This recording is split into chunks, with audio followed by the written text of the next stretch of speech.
వరదల సమయంలో deputy CM ఎక్కడికి వెళ్లారని మాజీ మంత్రి వైసీపీ నేత కాకాని గోవర్ధన్ రెడ్డి ప్రశ్నించారు. ఇళ్లలో కూర్చొని ఆరోపణలు చేయడం సరికాదంటూ deputy CM Pavan Kalyan counter ఇచ్చారు. వైసీపీ నేతలు సహాయ కార్యక్రమాల్లో పాల్గొనాలని, ఆ తర్వాతే ఆరోపణలు చేయాలి అన్నారు పవన్. పాపం మీ డిప్యూటీ సీఎం గారు ఎక్కడ పోయాడు తెలియదు, ఆయన పుట్టినరోజు వేడుకలో ఉన్నాడు, ఎక్కడ ఉన్నాడో తెలియదు. ఏదన్నా వస్తే ప్రతి దానికి స్పందించేటువంటి వాడు ఈరోజు దాని గురించి పట్టించుకోవడంలే, మాట్లాడడంలే. అదేమంటే చంద్రబాబు నాయుడు అనుభవించాడు, అన్నీ ఆయన చూసుకుంటాడని చెప్పి ఒక్క మాటతో సింగిల్ స్ట్రోక్ అన్నీ ఆయనే, అంతా ఆయనే అనేటువంటి విధానం. ఈరోజు మీరు చేసేటువంటి పనులు, మాట్లాడేటువంటి మాటలు, నెపాన్ని వేరే వాళ్ళ మీదకి నెట్టడం, మిమ్మల్ని జనాలు చీకొట్టడం లేదా? జనాలు మీ గురించి ఎంత అసహ్యంగా మాట్లాడుతున్నారు. 2-3 రోజులు నేను కనిపించట్లేదు, అది అని మాట్లాడుతాను. ఒకటి చెప్తాను, ఇప్పుడు నేను వస్తే నాకు ఇబ్బంది ఏంటంటే ఈ సహాయక చర్యల్లో ఇబ్బంది పడిపోద్ది.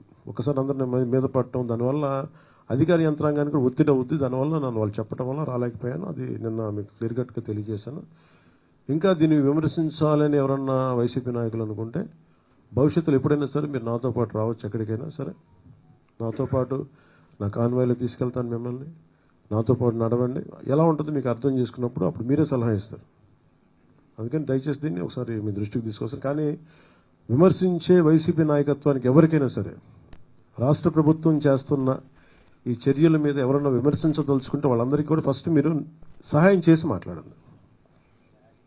మీరు సహాయం చేసి మీరు బయటికి వచ్చి మీరు మాట్లాడి ఇళ్లలో కూర్చొని కాన్ఫరెన్స్లు పెడితే సరిపోదు. మీరు లోపలికి వచ్చి దిగండి.